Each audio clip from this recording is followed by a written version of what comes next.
I'm good. I want to welcome everyone. I'm Dr. Stephen Procopio. I'm the president of the Public Affairs Research Council of Louisiana. Um, Thank you for joining our webinar. This is sponsored by B1 Bank. I want to thank them for making this possible. This is a great year for us. This is the 250th anniversary of the nation's founding in 1776. In 1776, the Declaration of Independence was adopted by the Continental Congress. So now is a time of celebration, but it also comes at a time of increasing polarization. So we're going to discuss the activity around the 250th anniversary, but also what lessons the founders and the Declaration might have for us today. And to do that, we have, I think, two fantastic guests on this. We have Representative Michael Bayham, the chairman of the Louisiana's America 250 Commission, as well as Jay Lapeyre, CEO of Latrim and co-founder of the Free Society Coalition, which seeks to advance civic education and civil discourse. We're going to talk a lot about those organizations in a few seconds. I'm going to talk a little bit about format. So how this works is I will ask a few broad questions, then I'm going to turn it over to Melinda. She'll ask a few more, and then we will go to the participants. So as y'all have questions, please put them in the Q&A so that we can answer those. Sooner you get the questions in, we have found the better. The more time we have to kind of look them over, and the more likely we will get to answer them. But that's really what we want to be the whole heart of this is a back and forth conversation. So with that, for both of y'all, what does the celebration of America 250 mean to you? What do you think should be the focus of this celebration? And Representative Bayham, why don't you start? I think it's a multifaceted answer to a very complicated question. When Tulane hosted the book festival, that same question was posed to Ken Burns, who produced an excellent documentary for PBS on the American Revolution. And I think there are a few tasks. I was only 2 years old, actually, year and 11 months at the time of the bicentennial in 1976. So I really don't remember it. I do remember seeing footage of it, and it looked like a giant celebration. And we should celebrate this country's continuity. However, I think we also have an opportunity to address looking back into our history that really hasn't been told, rediscovering pioneers who, for whatever reason, their contributions to the establishment and the progress and the success of this country haven't been highlighted. So, as chairman of Louisiana's State Commission, I see this as an opportunity to highlight some of the voices and the figures and their achievements that really haven't been brought out as much in society. In addition to that, I do think we certainly need to have a celebratory atmosphere. This is a country that was founded based upon values and spirit, not a bloodline like other countries in, say, Europe. And the American tradition is constantly evolving. And I just think this is our chance to look at every aspect of this country. And let's talk about some of these individuals, not just our founding fathers, who rightly should be revered and have their focus, but other contributors, particularly civil rights, innovators, entrepreneurs. Let's talk about the American experience overall. Right. And I want to talk more about the commission in a little bit, but Jay, what about this anniversary and what should be some of the focus of our celebration? Well, I love the way Mike just framed it with in terms of what I'll call the longer term goal of education. But our focus is a little bit upstream from that. We see that we've become so partisan in how we think and deal with each other that much of history is contested, much of public policy is contested, and people become very tribal in just lining up. So our focus is to try to just use what I'll call the timeless language of the Declaration, what Walter Isaacson described as the greatest sentence ever written.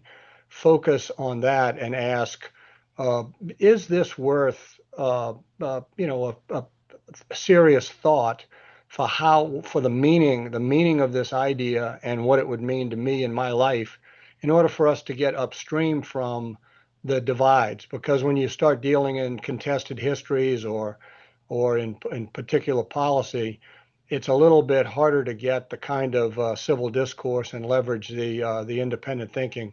Now, I think with the proper mindset, then all of the rest of it will flow, more easily. So if you develop a little bit of a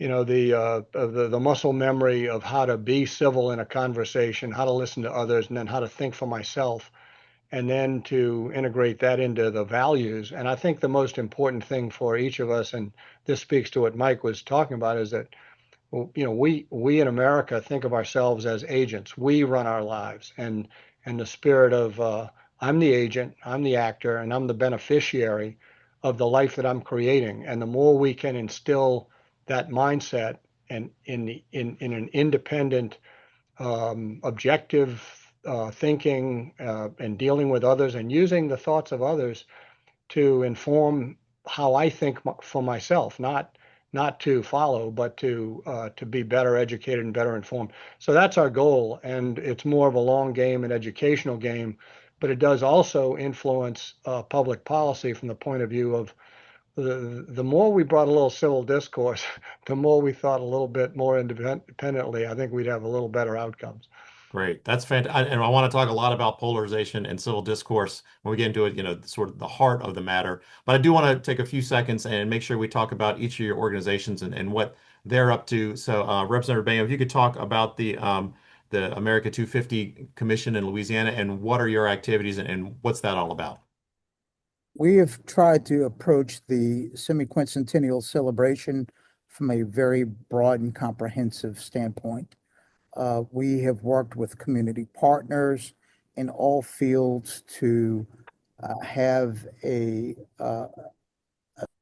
celebration and a commemoration that touches education, scholarly. Back up, just getting a call about our big party we're planning in Baton Rouge on July 4th, so forth. But we have an education component, a scholarly component. We worked with the crew of Bacchus.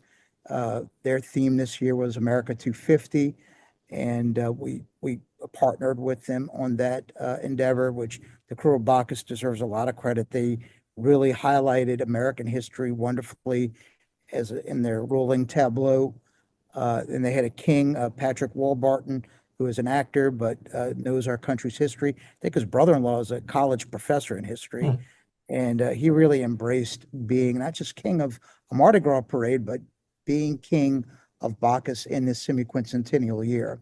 We have an agriculture component we're doing as well with the planting of liberty trees in every parish, live oak, which I believe is the official oak tree of the United States, in every parish. We've got about 50% success rate before tree planting season came to an end. We've done a musical aspect, symposiums.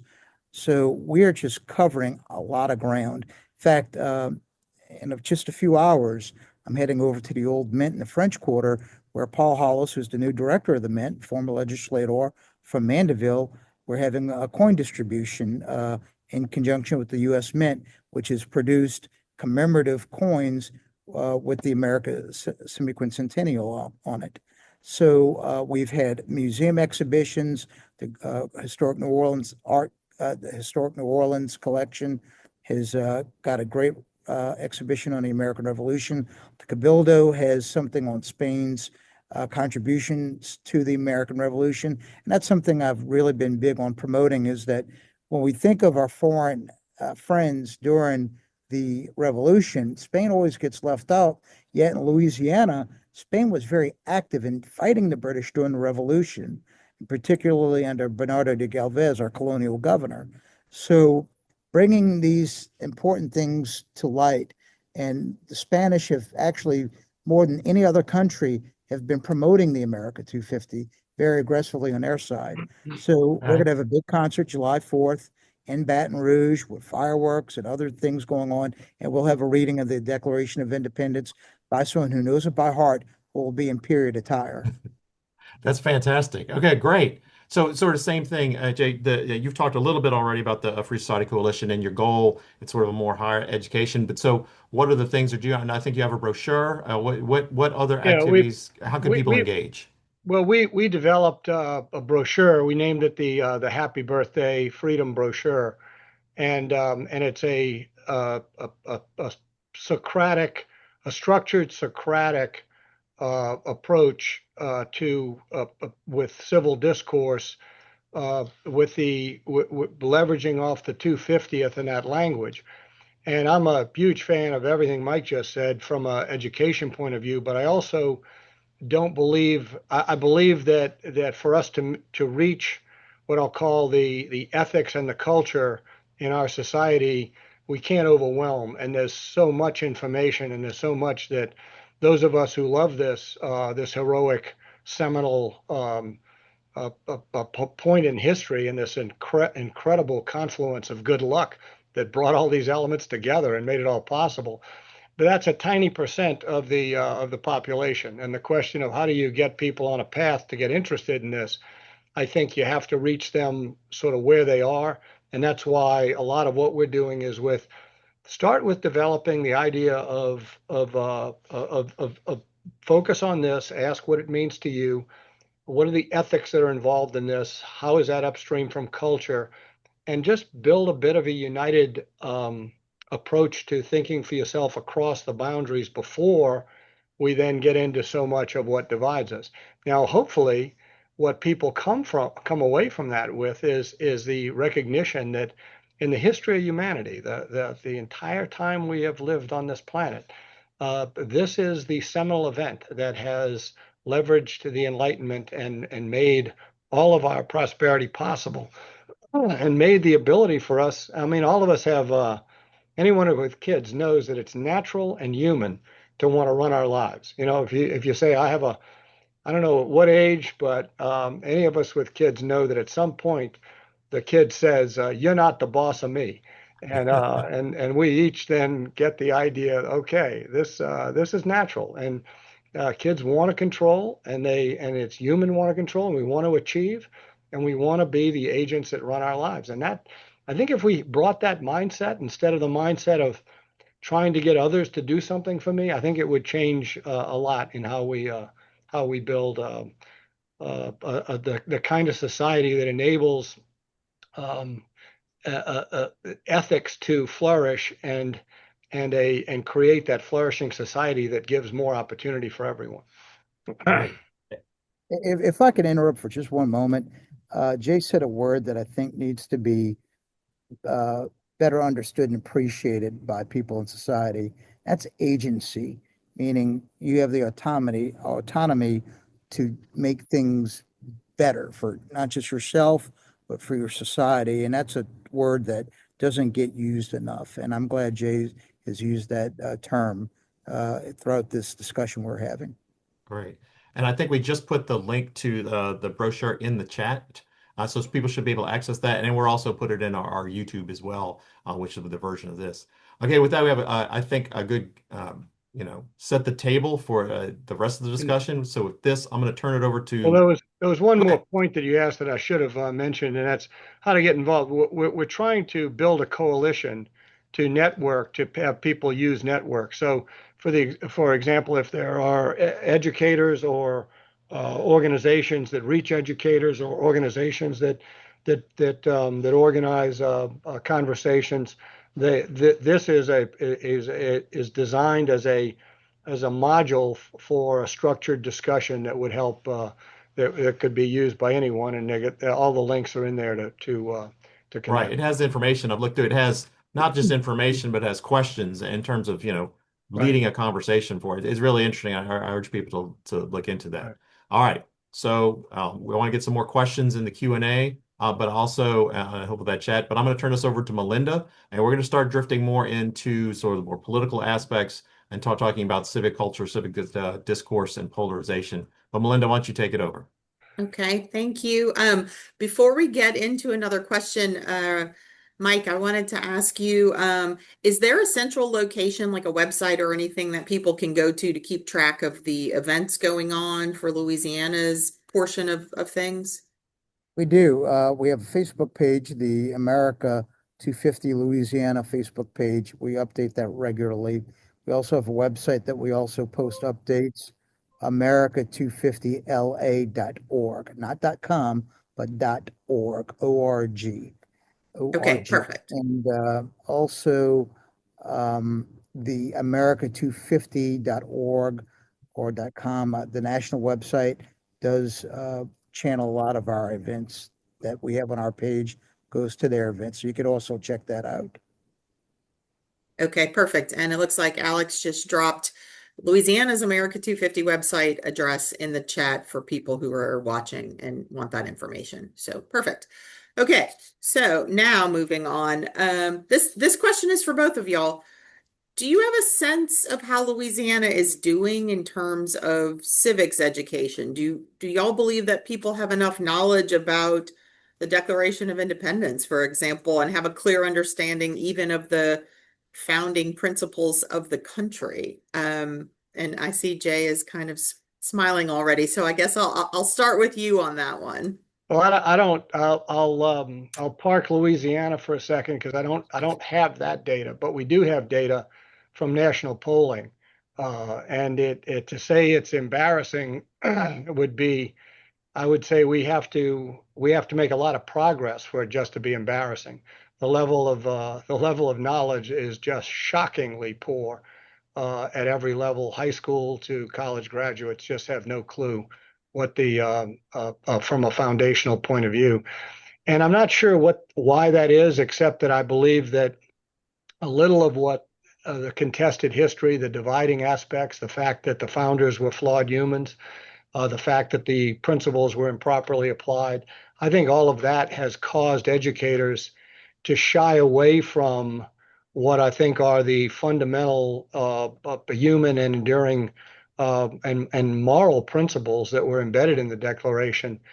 And so I think that by leaving it alone and only demonizing it, we move into that whole idea that this is about only principles for rich white people or something of that nature and rich white men.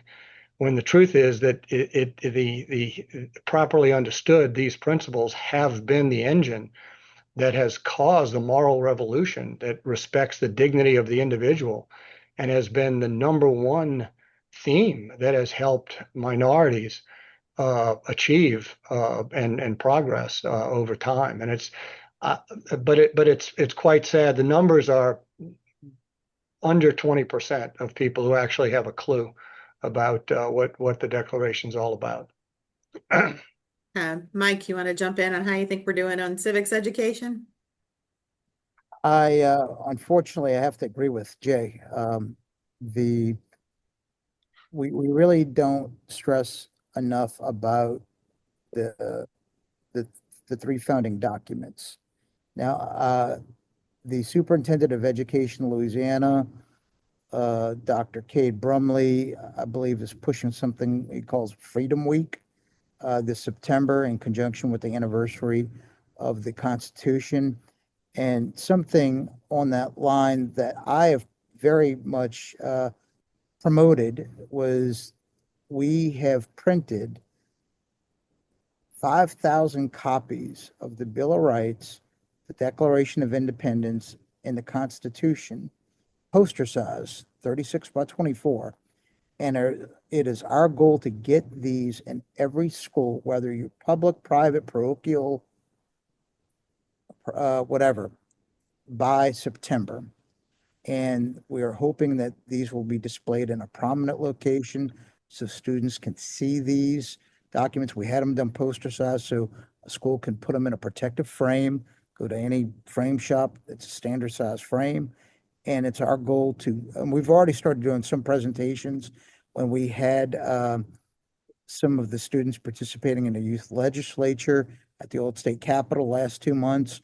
I coordinated with the director of the program and Ms. Mary, who's the director of the old state capitol, to have legislators whose schools that from their districts were participating to present them with copies of these documents. So we've already done a soft opening on this, but we're going to push this very aggressively going into September. We're hoping that it'll ignite some curiosity. One of our projects is doing a theatrical production of 1776, which is an outstanding musical that really puts the context of our founding fathers and context in the debate. It was Hamilton before Hamilton, and I just saw it last week.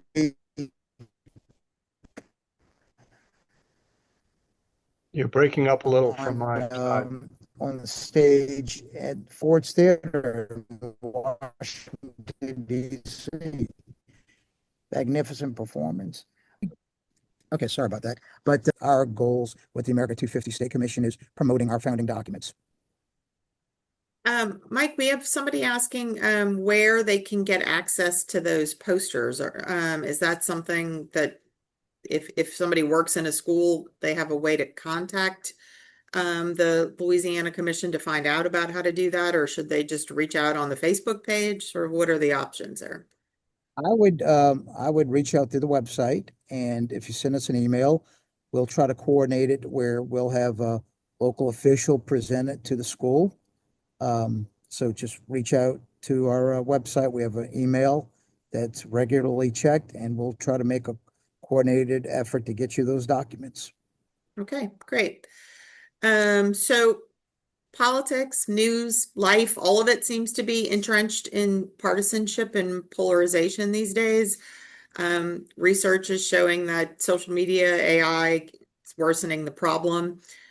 So I know this is a big question before I even ask it, but if you have tips and tricks or small ways to bite off this topic, do you have ideas for how to combat polarization, to focus people a little more on civil discourse? Is that even possible, or have we gotten beyond where that's a possibility? And Jay, I'll start with you on that one.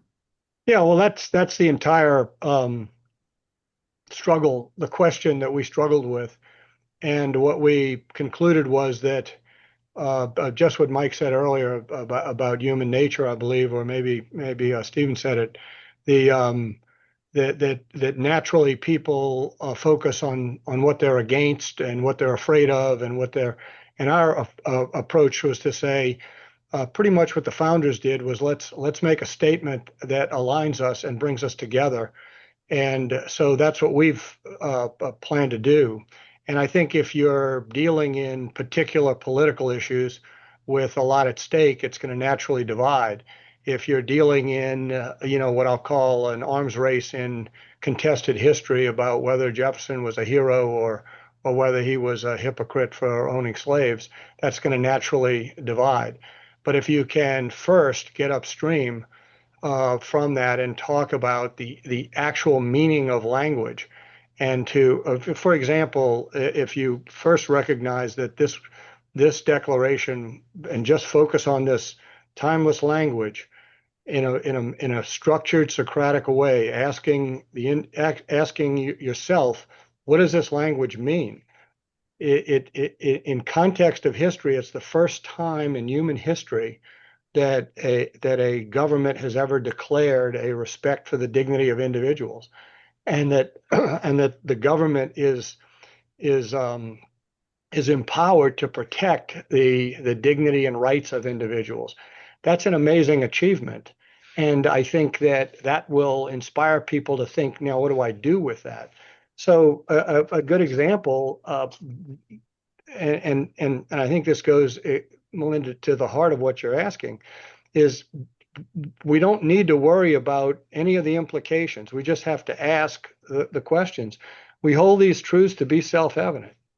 Well, now the question is, what is truth? How do you know what truth is, right? And then you say, and then if you go to all men are created equal, in what respect? Are they equal in height, equal in brains, equal in achievement, equal in looks, or is there something else that's meant by that? What does that mean? Endowed by the Creator with unalienable rights. What are those rights?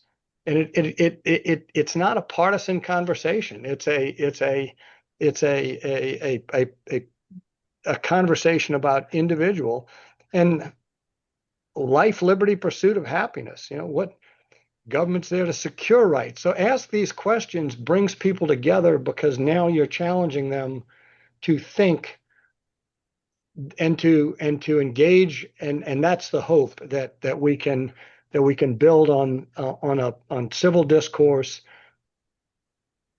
and independent thinking using the Declaration, because it is the most profound human achievement in I'm going to say the history of the world, but I'm going to be more cautious and say certainly of the last millennium. Okay, that was a sweeping statement. Well, it Um, is. Mike, you obviously are in the thick of a legislative session at the Capitol. I can't think of anything that's more partisan and polarizing sometimes than the debates over there. Can you talk through ways that you see for combating polarization? I know you're known at the Capitol of being able to work with people across party lines. So do you see possibilities to combat polarization and focus on more civil discourse? Well, I think part of it is your individual conduct. We we hear those two little wonderful words, "be kind," a lot. Yet the person with the "be kind" sign behind them tends to be engaged in very reckless rhetoric and or reckless behavior that's anything but kind. Uh, but being a good example of having courtesy, manners, patience with people. Um, if you are a political leader or or a civic leader or an activist leader, that's important, um, because you're, you're setting a good example. Mike, you're kind of cutting out there. And I'll tell you a funny little story, just on my own. When I was President Trump's inauguration in 2021, um, um, you hear a lot of protesters up there because a lot of folks. So you had an interesting mix of, and I was wearing my little red hat, and these three ladies on a subway were there to protest, but they had never been to Washington before, and they were lost, and they actually approached me and asked me how to get to a certain location, stop, and I knew Washington fairly well, so I rode the subway with them, walked them to the gate of where they needed to go, and polite as could be. And I like to think that that made people on the opposite side from them look a little bit more human and a little bit less of a caricature of adversarial, if you will. But I think that's part of it. If you're an opinion leader, if you're a political leader, it's incumbent upon you to do your part as a good example. I think part of the challenge we have in society is that politics has become fashion and people want to be fashionable. And to that degree, to that end, they've become less curious, less tolerant, and they need to be able to have a pleasant conversation and not treat it as if it's a put down war or trying to burn someone or drag someone, as the terms are, which I find reprehensible. But to just engage in civil discourse. And Linda, you and I were at LSU together. They had something called Free Speech Alley. I can't recall a fight ever breaking out there back when you had these debates on Wednesday afternoons. And I don't know if that's even possible today, and particularly with the violence going on. We had this former speaker of the Minnesota legislature murdered, three attempts on Trump's life, Charlie Kirk's assassination, Steve Scalise's near assassination. So we're definitely at a time where people are their politics are becoming their personal identity and an extension of their ego, and it's leading to people becoming less rational in their behavior. So I think a lot of it's on individuals, but it's being amplified by social media because people want clicks, they want likes, they want views, they want clout. And the more ridiculous the activity or the rhetoric, the more likely you're going to get views. And it's dangerous. And unfortunately, it's largely to individuals to curb their own excesses, their own excess. But I don't know. One thing I do ponder often is uh, just a time change we have now from the 1940s. And I look at when the Japanese bombed Pearl Harbor, you had the country come together, they declared war.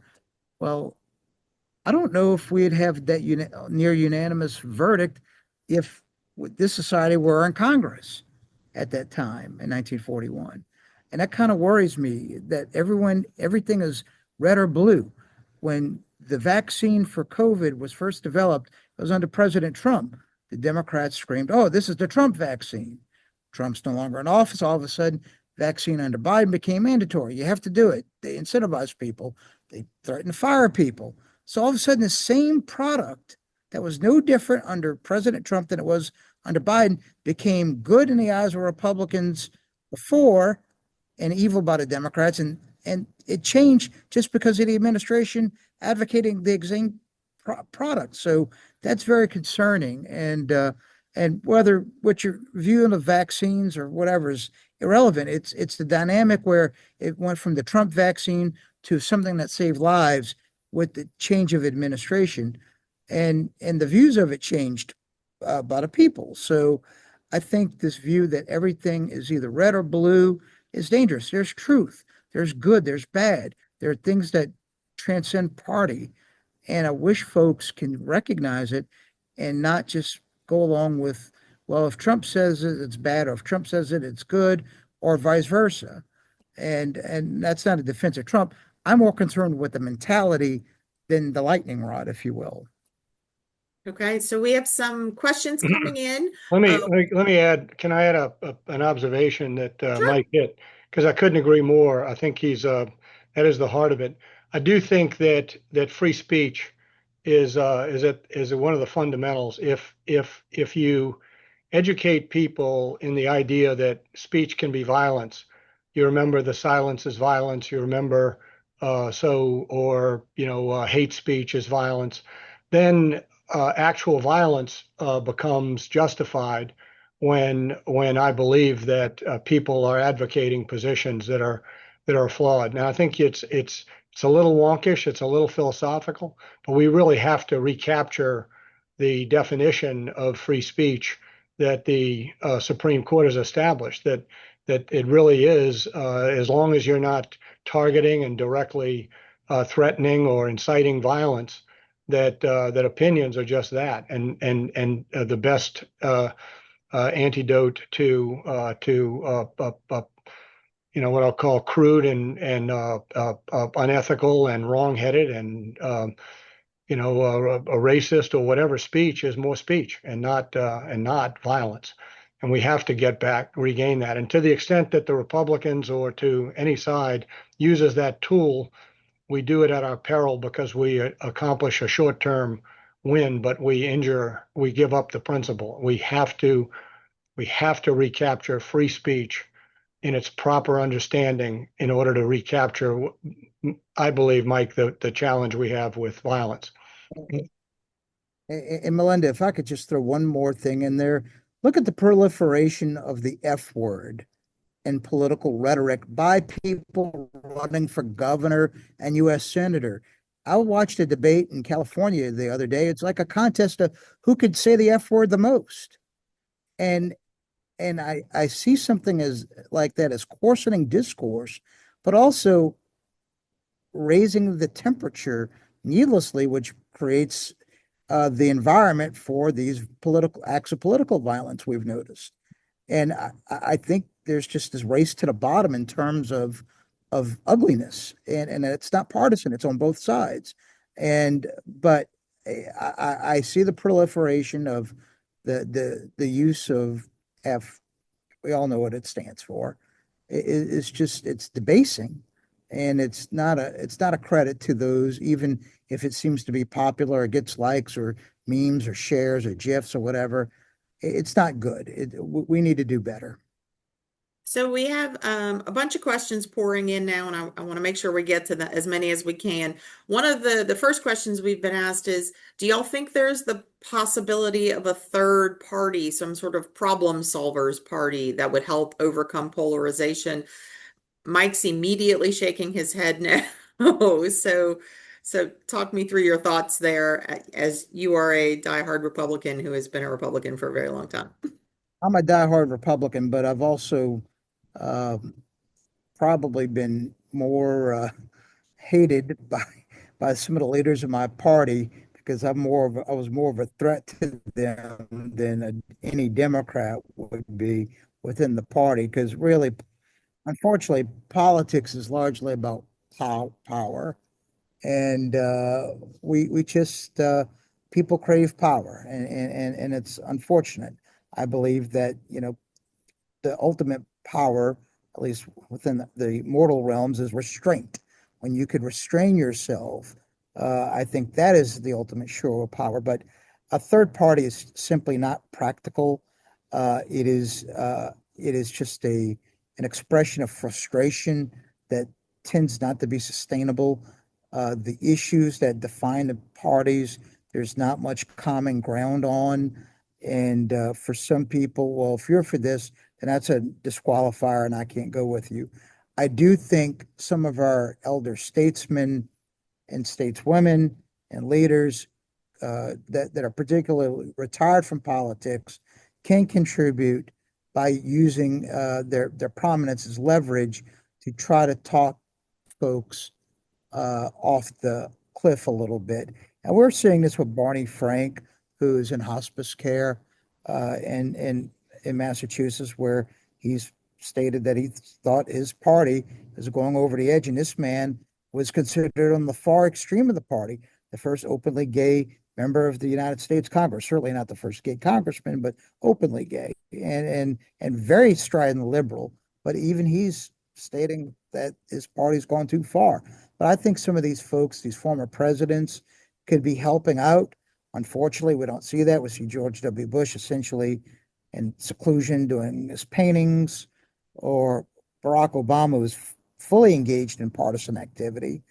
And maybe these former vice presidents, if they're not, just tied into an agenda, could do a little bit more to help, decrease the temperature, if you will. But a third party is just not practical.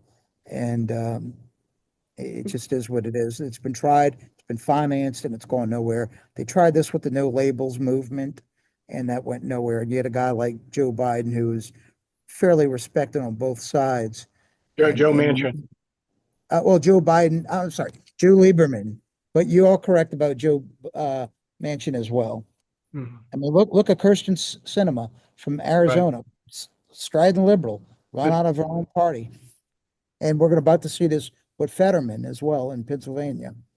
Oh, Jay, let me get your thoughts here on, I would I would say that currently the incentives are structured in a way that it makes it almost impossible to achieve it. If it did have any window, it would take I think parking political issues and elevating the mechanics, which include the idea of federalism. It includes the idea of not concentrating power in the executive, includes probably term limits, includes a number of incentive related things that are independent of people, individuals, and particular issues. That would be more hopeful. The No Labels group tried to get into uniting people around some content and had no shot.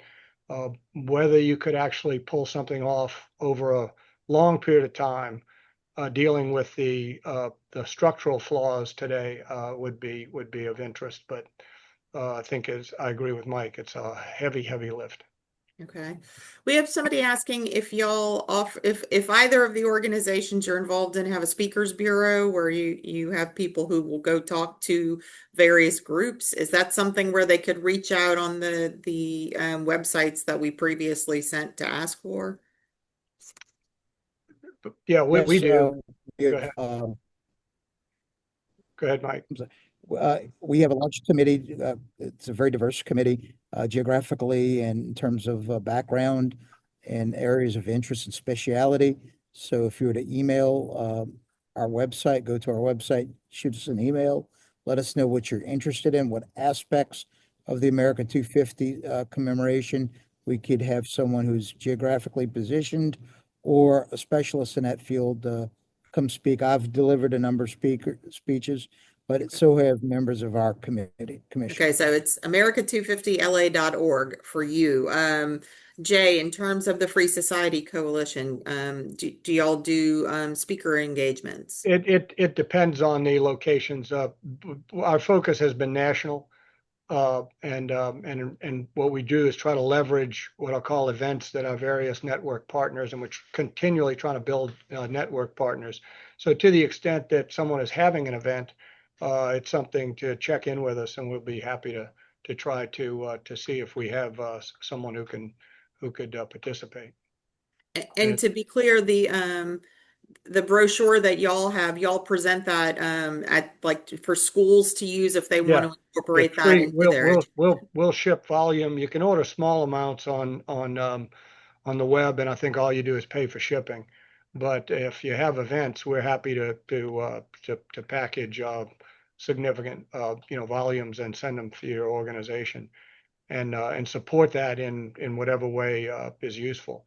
Again, we really believe that if you can get the right starting mindset, it can influence all of the other things that Mike and others have talked about to help bring the right instead of we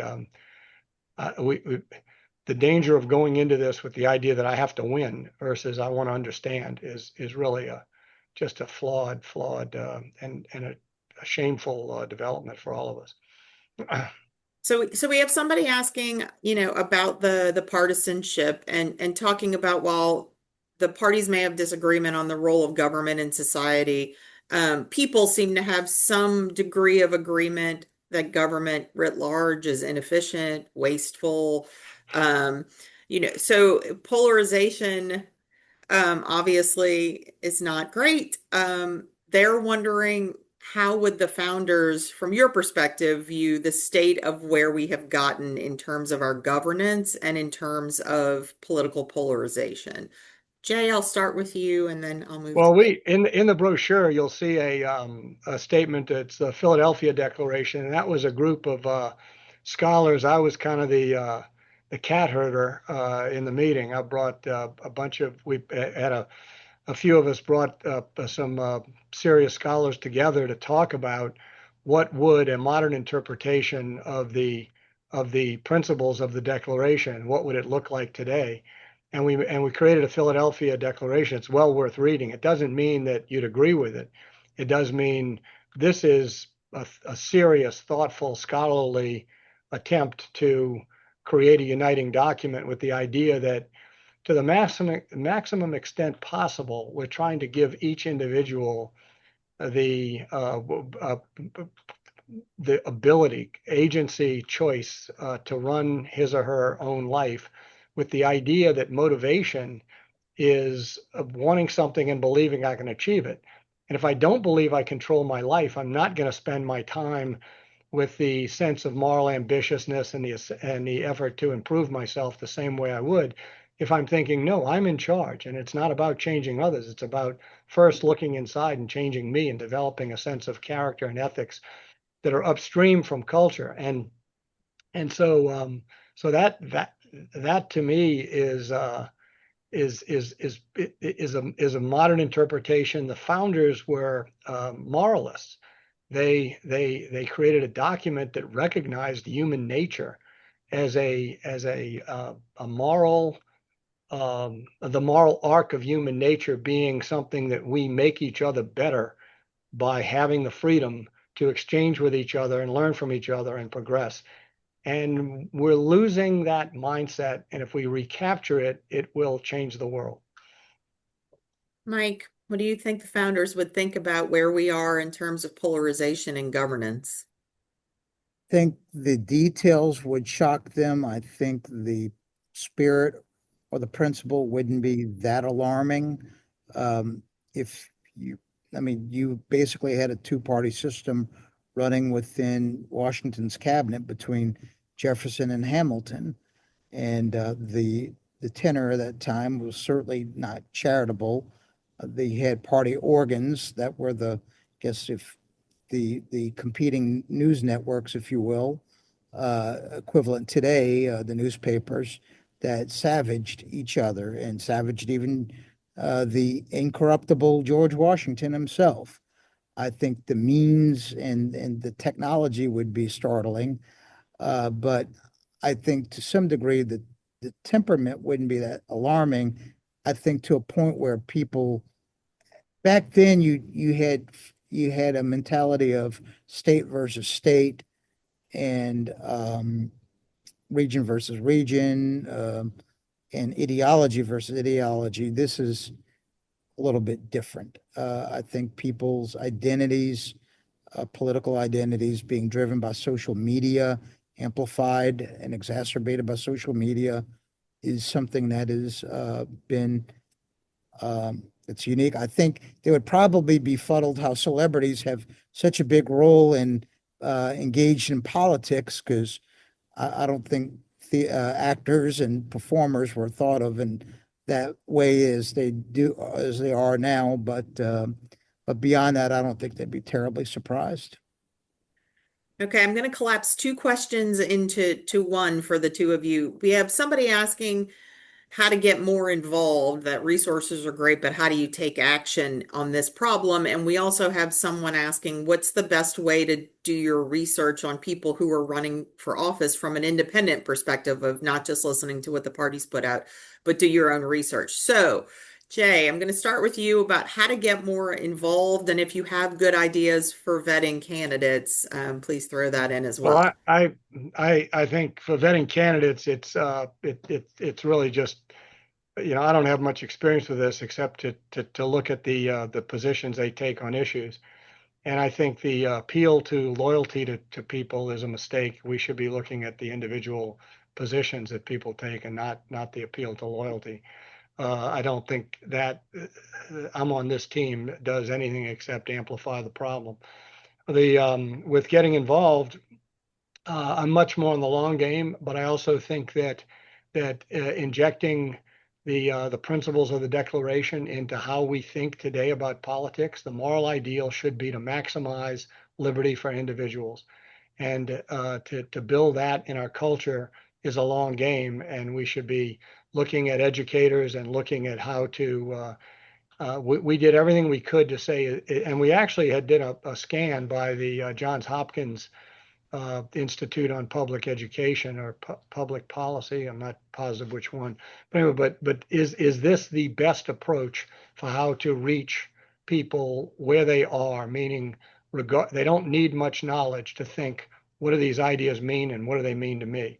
So I think that's a great starting point, and I would encourage people to look at that brochure and think, well, who could benefit from it, and share it with people that they think are influencers in education and whatnot. Okay, great. Mike, same questions for you. How would you suggest people do their own independent research on people running for office, and how should they get more involved globally in trying to, deal with polarization and combat it? First of all, I would attend a candidate forum if they even happen as much as they used to. Secondly, I think sometimes they're broadcast online. So if there's a Facebook page, live stream, or YouTube video showing the candidates, that's another good way. Though going on a forum, you can actually meet the candidates at some point and size them up, look them in the eye, and uh, kind of like a game of poker. You could tell people have tells, and you could see how sincere they are if you look in a person dead in the eye or engaged with them. I would also suggest, that was a loud thunderbolt, a crash of thunder. But I would, I would, hmm, that's pretty much it. Otherwise, you're going to be basing everything off of their YouTube videos, which have been, professionally produced, rehearsed. You can go on the websites, you can look at their voting records. I'd be careful with some of the voting groups that rate candidates because some of those groups tend to have special interests that may not always be fully aligned with which where you think you're coming from. I could tell you stories about some of these scorecards we get, and if you look closely at some of the votes they rated us on, I'm like, are they are they out of their damn minds? And they're not out of their minds. They're transactional. Someone gave them a lot of money to care about an issue, so now you're being rated on that issue. Um, I would, in Yeah. terms of getting involved, if there's a candidate you like, volunteer. When I ran for state rep, one of my neighbors, not really that political, she was born in a different country, came here, had a family, loves this country greatly.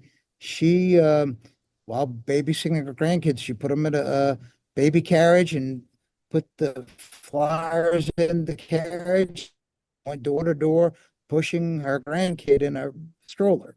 So you can get involved with a campaign that way.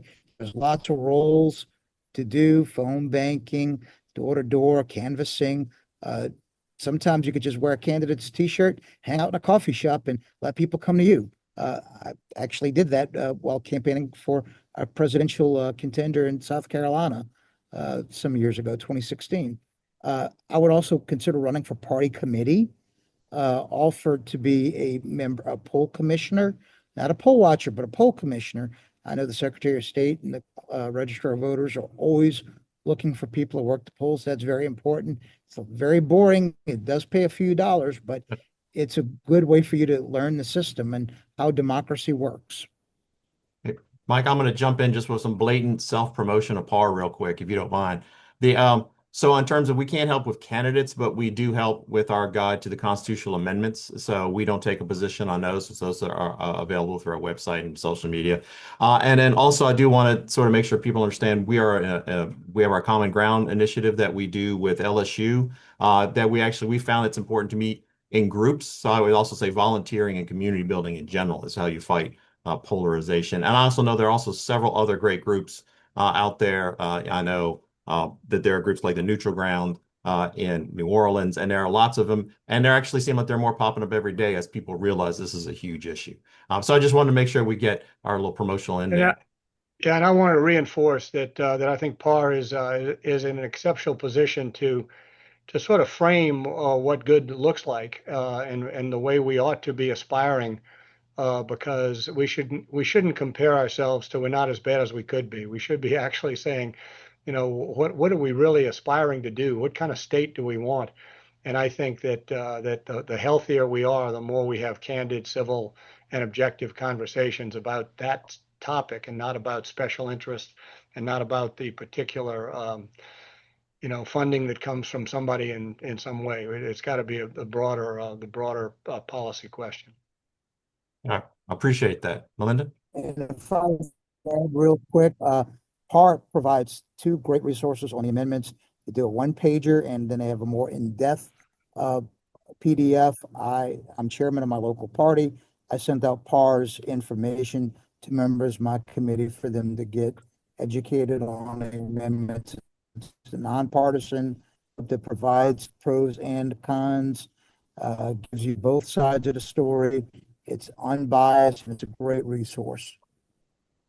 Well, thank you for the plug, Mike, and Jay both. And I will say, if anybody wants to watch a webinar about the constitutional amendments, we did one of those last month too. So they can, if reading an 18-page document is too much, there's at least something they can watch for an hour. Um, I'm gonna ask one more question and then I'll turn it over to Stephen after that, which is, what happens after America 250? There's obviously all this like interest and discussion about civics and education about the Declaration now. How do you keep that momentum going in the long term? So Jay, I'll start with you, and then Mike, if you Yeah, can jump in. I think it's only the intellectually or academically or politically interested people who are really paying attention to the meaning today. I think it's more about fireworks and parades and hot dogs and barbecues and those sorts of things. I think the real opportunity is to say, what was that all about? Which is exactly post the fourth, coming back and building this into education. And I do think that we have a window to do that.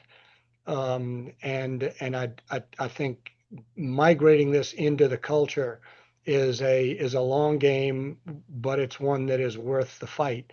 I'll share this quote. It's on the back of our brochure that freedom is essential to human progress and cannot be sustained without an ethical base.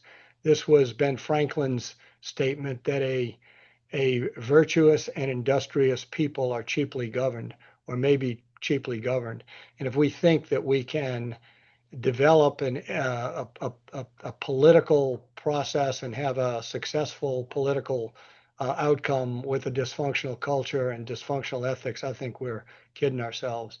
And then we say civil discourse provides the framework to discover the values we share as the moral foundation necessary to challenge the polarization, nihilism, and authoritarianism that threaten our freedom.